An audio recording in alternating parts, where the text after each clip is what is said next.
Hello guys, स्वागत है आप सभी का आपके अपने यूट्यूब चैनल एग्जाम जेयर में। और आज हम स्टार्ट करने जा रहे हैं बी फार्म थर्ड सेमेस्टर का फिजिकल फार्मास्यूटिक्स 1 का यूनिट वन को जो हमने आधा प्रीवियस लेक्चर्स में कंप्लीट कर लिया है। जिन भी स्टूडेंट्स ने वो लेक्चर नहीं अटेंड करा है वो प्लेलिस्ट में जाके अटेंड कर सकता है। और इस लेक्चर्स में हम जो है रिमेनिंग टॉपिक्स जो हमारे यूनिट 1 के बच गए हैं उनको हम कंप्लीट कर लेंगे। तो बेसिकली हमारा इस लेक्चर में यूनिट 1 जो है वो हमारी कंप्लीट हो जाएगी। तो चलिए स्टार्ट करते हैं। लास्ट लेक्चर में हमने डिफ्यूज़न तक कंप्लीट कर लिया था। नेक्स्ट टॉपिक आता है हमारा binary solution. When we mixed solute into to solvent mixture then the solution formed is called binary solution. जब हम कोई भी सॉल्यूट को दो सॉल्वेंट के मिक्सचर्स में हम ऐड करते हैं उसको हम कहते हैं बाइनरी सॉल्यूशन। अब दो सॉल्वेंट के मिक्सचर कौन से होते हैं? जैसे हमारा दो इमिसिबल लिक्विड्स हैं, हमारा जैसे वाटर हो गया और हमारा फिनॉल हो गया। अब उन दोनों का हमने पहले मिक्सचर प्रिपेयर कर लिया है, दो सॉल्वेंट्स का, वाटर और फिनॉल। फिर उसमें जो है हम सॉल्यूट ऐड करेंगे तो उसे हम कहेंगे बाइनरी सॉल्यूशन। बाइनरी सॉल्यूशन जैसा कि आप नाम से ही बता सकते हैं कि इसमें जो है दो सॉल्वेंट्स हमारे प्रेजेंट होते हैं। पहले हम दो सॉल्वेंट्स को मिक्स करेंगे, फिर हम उसमें जो है अलग से सॉल्यूट ऐड करेंगे तो उसे हम कहते हैं बाइनरी सॉल्यूशन। बाइनरी सॉल्यूशन जो है हमारे तीन तरीके के होते हैं। फर्स्ट आता है हमारा कम्प्लीटली मिक्सेबल। इसमें हमारा आ जाता है अल्कोहल और वाटर। अल्कोहल और वाटर को जब हम ऐड करेंगे तो वो दोनों जो है बहुत अच्छे तरीके से मिक्स हो जाएंगे। सेकंड आता है हमारा पार्शियली मिक्सेबल। पार्शियली मिक्सेबल में क्या होता है, हमारा फिनॉल और वाटर, मतलब जब हम फिनॉल और वाटर को मिक्स करेंगे तो वो हमारा पार्शियली मिक्स हो जाएंगे, मतलब हमारा कम्प्लीटली मिक्सेबल भी नहीं होंगे और कम्प्लीटली इमिक्सेबल भी नहीं होंगे, मतलब थोड़ा सा मिक्स हो जाएंगे और थोड़ा सा हमारा जो है इमिक्सेबल हो जाएंगे। फिर आता है हमारा कम्प्लीटली इमिक्सेबल। कम्प्लीटली इमिक्सेबल कौन सा होता है? वो सॉल्वेंट्स जो कि हमारा दो मिक्स नहीं होते हैं। इसमें हमारा आ जाता है ऑयल और वाटर। आप सभी जानते हैं ऑयल और वाटर जो है हमारा मिक्स नहीं हो पाते हैं, तो इसलिए हम इसको कहते हैं इमिक्सेबल binary solvents.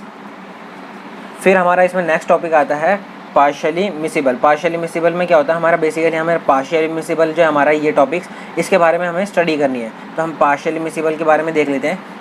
These are those binary solutions which partially mixed and they make a conjugate layer between us। मतलब ये क्या होता है हमारे, ये वो बाइनरी सॉल्यूशंस होते हैं जो कि हमारा पार्शियली मिक्स होते हैं, मतलब पार्शियली एक दूसरे पे मिक्स होते हैं, बट ये जो है कॉन्जुगेट लेयर फॉर्म करते हैं। मतलब ये जैसा हमारा फिनॉल है और हमारा नीचे है वाटर। अब फिनॉल वाटर जो है थोड़ा सा मिक्स हो जाएगा, बट हमारा जो है बीच में जो है कॉन्जुगेट लेयर फॉर्म हो जाएगी। अब कॉन्जुगेट लेयर फॉर्म हो जाती है इन दोनों के बीच में ही, जो हमारा जैसे ऊपर फिनॉल है नीचे वाटर है, तो हमारा जो है इन दोनों के बीच में हमारी जो है कॉन्जुगेट लेयर फॉर्म हो जाती है, जैसा कि यहाँ पर हमें बता रखा है। But when we apply heat on it conjugate layer disappear slowly. जब हम जो है इसमें हीट दे देते हैं तो इसकी हमारी जो कॉन्जुगेट लेयर है वो हमारी डिसअपेयर होना स्टार्ट हो जाती है और ये दोनों जो हमारा कम्प्लीटली मिक्सेबल हो जाते हैं। तो वही हमारा इसमें बता रखा है। And when these two solvents completely mixed और conjugate layer completely disappear it is called CST। जब हमारा ये दोनों सॉल्वेंट्स जो हैं एक दूसरे में अच्छी तरीके से मिक्स हो जाएंगे उस टेम्परेचर को हम कहते हैं क्रिटिकल सॉल्यूशन टेम्परेचर। मतलब बेसिकली हमने जो है वाटर और फिनॉल दोनों को ऐड कर दिया एक गिलास में और उसमें जो हम धीरे धीरे टेम्परेचर बढ़ा रहे हैं। जब हमारा जो है वाटर और हमारा फिनॉल दोनों ही अच्छी तरीके से मिक्स हो जाएगा और हमारे कॉन्जुगेट लेयर जो होती है वो हमारी डिसअपेयर हो जाएगी, उस टेम्परेचर को हम जो है क्रिटिकल सॉल्यूशन टेम्परेचर कहेंगे। नेक्स्ट आता है हमारा आइडियल सॉल्यूशन और रियल सॉल्यूशन। रियल सॉल्यूशन को हम जो है नॉन आइडियल सॉल्यूशन भी कहते हैं। आइडियल सॉल्यूशन कौन से होते हैं? The solutions which follow all rules. वो सॉल्यूशन जो कि हमारा सभी रूल्स को जो है फॉलो करते हैं उसे हम आइडियल सॉल्यूशंस कहते हैं। नॉन आइडियल सॉल्यूशंस कौन से होते हैं? Which does not follow all rules. मतलब वो सॉल्यूशन जो कि हमारा सभी रूल्स को जो है फॉलो नहीं करते हैं उसे हम नॉन आइडियल सॉल्यूशंस कहते हैं। बेसिकली हमारा रियल सॉल्यूशन जो होता है वो हमारा नॉन आइडियल सॉल्यूशन माना जाता है, क्योंकि हमारा रियल सॉल्यूशन जो है वो हमारा रोल्स लॉ को फॉलो नहीं करता। बेसिकली हमारे यहाँ 4 रूल्स हैं, जो हमारा इन चारों रूल्स को फॉलो करेगा उस सॉल्यूशन को हम आइडियल सॉल्यूशन मानेंगे। जो हमारा इन चारों रूल्स को फॉलो नहीं करेगा उसे हम नॉन आइडियल सॉल्यूशन मानेंगे। नेक्स्ट आता है हमारा डेल्टन्स लॉ। डेल्टन्स लॉ क्या कहता है? Total pressure of mixture of gases is equal to the sum of partial pressure of individual gas. मतलब कोई मिक्सचर है, मतलब एक कंटेनर है, उसमें हमारी जो है बहुत सारी गैसेज का मिक्सचर प्रेजेंट है। जैसे हमने एग्जांपल के तौर पे यहाँ पे 3 गैसेज ले रखी हैं, गैस ए, बी और सी। हमारे 3 गैसेज है, तीनों गैसेज का हमारा जो मिक्सचर है, तो हमारा टोटल प्रेशर जो हमारा गैसेस का होता है, मिक्सचर मतलब जो भी हमारी गैस प्रेजेंट है, गैसेस का मिक्सचर प्रेजेंट है, उसका हमारा टोटल प्रेशर कितना होगा वो हमारा डिपेंड करता है कि पार्शियल हमारा जो है कितने कंपोनेंट्स जो हमारे गैसेस के वहाँ प्रेजेंट है। अगर यहाँ पे हमारे 3 गैसेस के कंपोनेंट्स प्रेजेंट है तो उसमें हमारा टोटल प्रेशर कितना होगा? PA, PB और PC। मतलब partial pressure of A plus partial pressure of B plus partial pressure of C, मतलब इन तीनों के हमारा पार्शियल प्रेशर जो होता है उनका सम करके हमारा जो है टोटल प्रेशर जो हम गैसेस का निकाल सकते हैं। नेक्स्ट आता है हमारा रोल्स लॉ। रोल्स लॉ क्या कहता है? The vapour pressure of solution is equal to the vapour pressure of pure solvent multiply by its mole fraction. मतलब किसी भी सॉल्यूशन का हमारा जो वेपर प्रेशर है, टोटल वेपर प्रेशर कितना होगा, वो हमारा जो है उस सॉल्यूशन में हमारा कितने सॉल्वेंट्स के कंपोनेंट्स प्रेजेंट है उस पर डिपेंड करेगा। तो जैसे कि हमने एग्जांपल के तौर पे यहाँ पे 3 कंपोनेंट्स ले रखे हैं, ए, बी और सी। हमारा ए का जो वेपर प्रेशर है हमारा PA और हमारा मोल फ्रैक्शन है XA। तो इसी तरीके से हमने ए का भी निकाल रखा है, बी का भी निकाल रखा है और सी का भी निकाल रखा है। तो हमारा मोल फ्रैक्शन कितना हो जाएगा? हमारा mole fraction of A is equal to PA plus PB plus PC। मतलब कितना हमारा PA प्रेजेंट है डिवाइडेड बाय टोटल जो हमारा मोल फ्रैक्शन।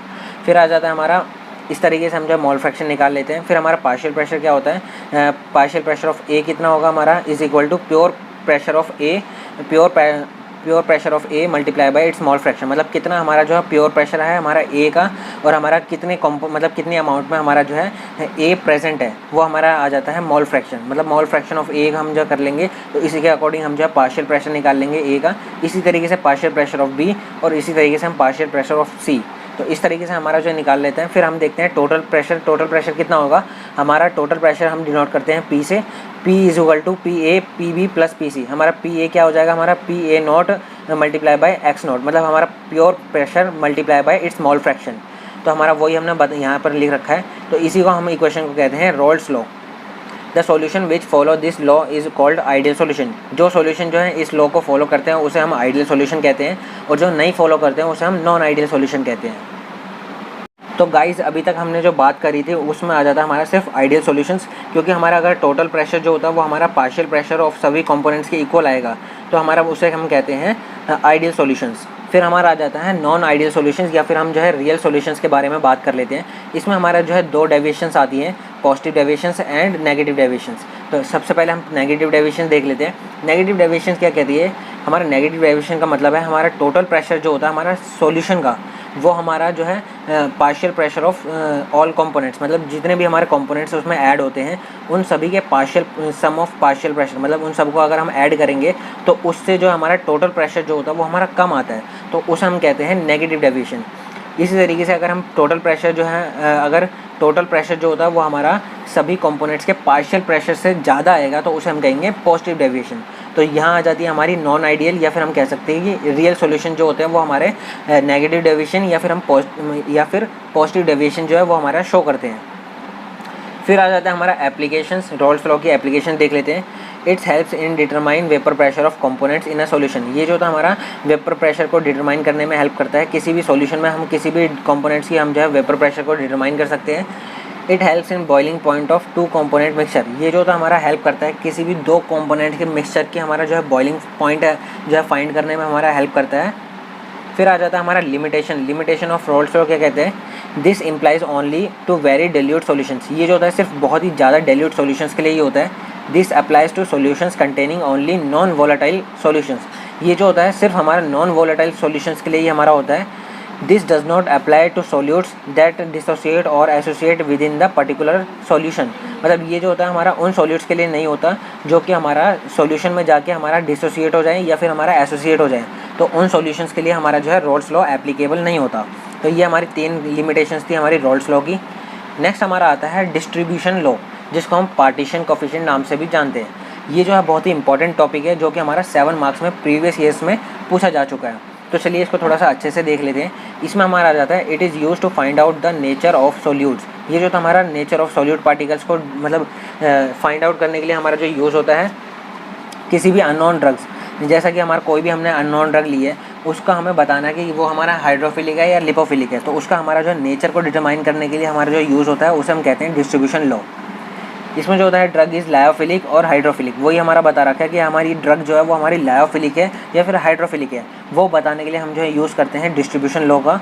इसमें हमारा जो है हाउ वी यूज़ इट, मतलब देखते हैं हम कैसे इसे जो है यूज़ करते हैं। Firstly take partial immiscible binary solution. सबसे पहले हम जो है पार्शियली इमिसिबल बाइनरी सॉल्यूशन ले लेते हैं। फिनॉल और वाटर का हमने यहाँ पर ले रखा है। Then mix unknown drugs into the binary solution, then mix it. इसमें जो हम अननोन ड्रग को हम इसमें ऐड कर देंगे और उसको हम अच्छी तरीके से मिक्स करेंगे। इसमें क्या होता है हमारा, जैसे हमने जो है बाइनरी सॉल्यूशन ले लिया। बाइनरी सॉल्यूशन कौन सा होते हैं, जो कि हमारे पार्शियली इमिसिबल सॉल्यूशंस होते हैं। इसमें जो होता है हमारे दो तरीके के सॉल्वेंट जो हम उसको ऐड कर देते हैं, फिर हम उसमें जो है कोई भी सॉल्यूट ऐड करेंगे तो उसे हम कहेंगे बाइनरी सॉल्यूशंस। इसमें जो हमने ले रखा है फिनॉल और वाटर। फिनॉल जो होता है वो हमारा लायोफिलिक है और वाटर जो होता है वो हमारा हाइड्रोफिलिक है। तो हमने जो है यहाँ पर फिनॉल और वाटर ले रखा है इक्वल अमाउंट में, जो कि हमारा पार्शियली इमिसिबल बाइनरी सॉल्यूशन का फॉर्मेशन कर रहा है। फिर हम इसको जो है इसमें सॉल्यूट पार्टिकल्स, मतलब जो भी हमारी नॉन ड्रग है जिसका हमें नेचर फाइंड करना है, उसको हम इसमें ऐड करते हैं। फिर हम इसको अच्छी तरीके से मिक्स करते हैं। मिक्स करने के बाद जो हम इसको टेस्ट मतलब थोड़ा सा सैंपल लेते हैं, फिर हम उसको चेक करते हैं कि किस सॉल्यूशन में जो हमारा, किस सॉल्वेंट में हमारा जो है ड्रग जो है वो हमारी ज़्यादा डिज़ोल्व हुई है। अगर हमारा फिनॉल में अगर हमारी ड्रग जो है वो ज़्यादा डिज़ोल्व होगी तो वो हम कह सकते हैं कि हमारी जो ड्रग थी वो हमारी लायोफिलिक थी, क्योंकि वो हमारा लायोफिलिक सॉल्वेंट में ज़्यादा डिज़ोल्व हुई है। अगर उसी तरीके से हमारा अगर वाटर में हमारी ड्रग जो है वो ज़्यादा डिज़ोल्व हुई है तो हम कह सकते हैं कि हमारी ड्रग जो है वो हमारा हाइड्रोफिलिक थी, क्योंकि वो हमारा जो है हाइड्रोफिलिक सॉल्वेंट में जो है ज़्यादा अच्छे से डिज़ोल्व हुई है। हम किस बेस पे कह रहे हैं, क्योंकि हमारा जो है एक रूल होता है लाइक डिज़ोल्व लाइक। जोन सा हमारा जो कंपोनेंट होता है वो हमारा उसी सॉल्वेंट में मतलब जो है डिज़ोल्व होता है। जैसा कि हमारा लायोफिलिक हमारा जो है सॉल्वेंट होगा तो उसमें हमारा सिर्फ लायोफिलिक सॉल्यूट जो है वो हमारे डिज़ोल्व होंगे। चलिए इसको आगे देख लेते हैं। Now we have to check on which solvent drug dissolve more. फिर हम जो है नेक्स्ट स्टेप जो होता है, हमने अच्छी से तरीके से ड्रग डिज़ोल्व कर ली थी। फिर हमारा नेक्स्ट स्टेप क्या होता है, हम जो है सॉल्वेंट को चेक करते हैं कि किस सॉल्वेंट में हमारी जो ड्रग है वो हमारी ज़्यादा डिज़ोल्व हुई है, तो उसी के थ्रू हम करते हैं। इसका हमारा जो है फॉर्मूला होता है पार्टीशन कोफिशिएंट का। ड्रग डिज़ोल्व इन लायोफिलिक सॉल्वेंट, मतलब हमारा कितना हमारा जो है लायोफिलिक सॉल्वेंट में हमारी ड्रग डिज़ोल्व हुई है, डिवाइडेड बाय ड्रग डिज़ोल्व इन हाइड्रोफिलिक, मतलब हाइड्रोफिलिक कितने हमारा वाटर फेज में जो है डिज़ोल्व हुई है और कितना हमारा ऑयल फेज में डिज़ोल्व हुई है। इसको हम जो है P = x0 divided by XW, इससे भी हमारे रिप्रेजेंट करते हैं। x0 जो होता है वो हमारा होता है drug dissolve in oil phase, और XW जो होता है वो हमारा होता है drug dissolve in water phase. वही हमारा बता रखा है।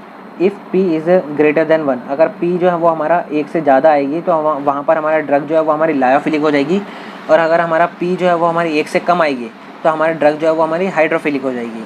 नेक्स्ट आता है हमारा limitations of distribution law. Distribution की लॉ की हमें जो है लिमिटेशंस पढ़नी है। फर्स्ट आ जाता है हमारे dilute solutions. This law does not hold good when the concentration is high. जब ये लॉ जो होता है वो हमारा सही नहीं होता जब हमारी कंसंट्रेशन जो होती है वो हमारी ज़्यादा होती है। बेसिकली अगर हम नॉर्मल लैंग्वेज में कहें, ये सॉल्यूशन डिस्ट्रीब्यूशन लॉ जो होता है वो हमारा तभी एप्लीकेबल होगा जब हमारा जो सॉल्यूशन होगा वो हमारा डाइल्यूट होगा। सेकंड आता है हमारा कांस्टेंट टेम्परेचर। कांस्टेंट टेम्परेचर क्या होता है, the temperature should be kept constant through out the experiment since solubility is depend on the temperature. हमें जो है पूरे एक्सपेरिमेंट के दौरान हमें जो है टेम्परेचर जो होता है उसे हम कांस्टेंट रखना पड़ता है, क्योंकि हमारा जो है ड्रग की सॉल्युबिलिटी जो होती है वो हमारे टेम्परेचर के अकॉर्डिंग मतलब चेंज होती है। जैसे जैसे आप टेम्परेचर बढ़ाएंगे वैसे वैसे हमारी जो सॉल्युबिलिटी होगी वो हमारी बढ़ती चली जाएगी। तो इसलिए हमारा पूरे एक्सपेरिमेंट के दौरान हमें जो है टेम्परेचर जो है होता है वो हमें कॉन्स्टेंट रखना पड़ता है। नेक्स्ट आता है हमारा थर्ड, सेम मॉलिकुलर स्टेट।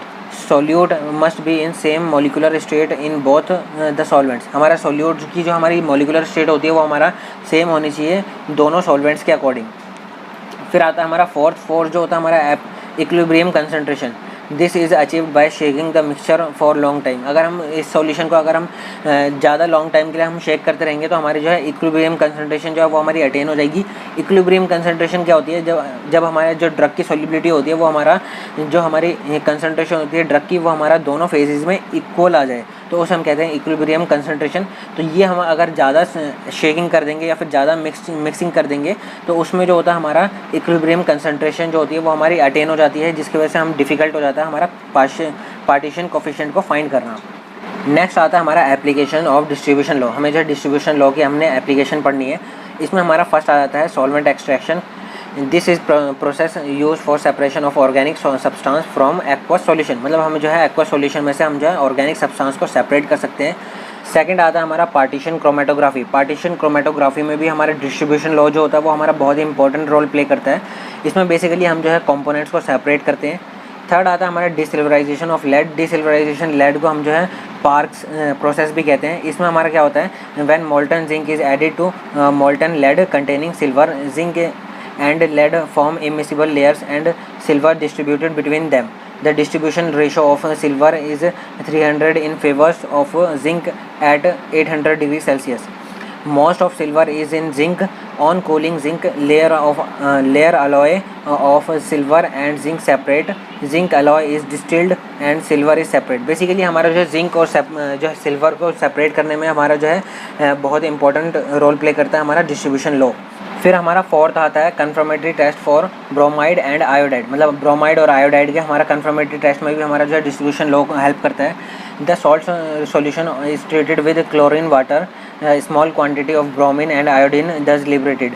जब हमारा जो सॉल्ट सॉल्यूशन जो होता है हमारा उसको हम ट्रीट करते हैं क्लोरीन वाटर के साथ, तब हमारा स्मॉल क्वांटिटी में हमारा जो ब्रोमीन और आयोडीन जो होता है वो हमारा रिलीज होता है। The solution is then shaken with chloroform. फिर हमारा जो सॉल्यूशन जो होता है उसको हम क्लोरोफॉर्म के साथ मिक्स करते हैं, शेक करते हैं। Then free bromine and iodine more soluble in chloroform. तब हमारा फ्रीली जो भी हमारा ब्रोमीन और आयोडीन प्रेजेंट होता है वो हमारा क्लोरोफॉर्म में हमारा सोल्यूबलाइज हो जाता है, मिक्स हो जाता है and making it red for bromine and violet for iodine. Basically हमारा जब ब्रोमीन जो होता है वो हमारा क्लोरोफॉर्म के साथ ऐड मतलब मिक्स हो जाएगा तो वो हमारा रेड कलर दे देगा, और हमारा जो आयोडीन जब हमारा क्लोरोफॉर्म के साथ ऐड होता है तो वो हमारा वॉयलेट कलर दे देगा। बेसिकली हमारा ये यूज़ होता है कन्फर्मेटरी टेस्ट हम जो है बता सकते हैं कि किस में हमारा जो है ब्रोमाइड और आयोडाइड प्रेजेंट है। फिफ्थ आता है हमारा डिटर्मिनेशन ऑफ सॉल्युबिलिटी, मतलब किसी भी सब्सटेंस की हमारे जो है सॉल्युबिलिटी को डिटरमाइन करने में भी हमारा डिस्ट्रीब्यूशन लॉ जो है वो हमारा हेल्पफुल है। यहाँ पर हम जो है आयोडीन की जो सॉल्युबिलिटी है उसको डिटरमाइन कर रहे हैं। सबसे पहले हमने जो है बेंजीन में उसको जो है सॉल्युबलाइज करा और जिसकी हमारी सॉल्युबिलिटी जो है हमें पता है, ठीक है। फिर हमने जो है आयोडीन को हमने जो है मिक्स करा है वाटर और बेंजीन के सॉल्यूशन के साथ। At equilibrium iodine in benzene is Cb and water is Cw। हमारा इक्विलिब्रियम पे हमारा जो आयोडीन जो होता है वो हमारा बेंजीन में कितना प्रेजेंट है वो हमारे डिनोट कर रहा है Cb से, और हमारा वाटर में कितना प्रेजेंट है वो हमारे डिनोट कर रहा है Cw से। तो इसको हम जो है फार्मूला के थ्रू हम जो है इसको निकाल सकते हैं। Cb अपॉन में Cw is equal to Kd। Kd जो हमारा यहाँ पर कॉन्स्टेंट है, डिस्ट्रीब्यूशन कॉन्स्टेंट। हमारा Cb जो है हमारा कंसनट्रेशन इन बेंजीन है और Cw जो है वो हमारा कंसनट्रेशन इन वाटर है। इसी तरीके से हम जो है Sw और Sb by Sw is equal to Kd, इस तरीके से हम जो है इसको रिप्रेजेंट कर सकते हैं। Sb जो है वो हमारा सोल्युबिलिटी इन बेंजीन है और हमारा Sw जो है वो हमारा सोल्युबिलिटी इन वाटर है। बेसिकली हम जो है इसके थ्रू किसी भी कंपाउंड की सोल्युबिलिटी जो है हम उसको डिटरमाइन कर सकते हैं। चलिए गाइस, इसी के साथ हमारा आज का लेक्चर हो जाता है कंप्लीट। इस लेक्चर में हमने जो है यूनिट 1 को कंप्लीट कर लिया है, और जिन भी फ्रेंड्स को अभी भी इसमें कोई डाउट है वो हमें कमेंट सेक्शन में कमेंट करके पूछ सकते हैं। चलिए गाइस, मिलते हैं नेक्स्ट लेक्चर में। और जिन भी फ्रेंड्स को फार्मा से रिलेटेड नोट्स, प्रैक्टिकल फाइल्स या प्रीवियस ईयर सॉल्व पेपर्स चाहिए वो हमारे टेलीग्राम चैनल से आके फ्री ऑफ कॉस्ट डाउनलोड कर सकते हैं। लिंक आपको डिस्क्रिप्शन में मिल जाएगा।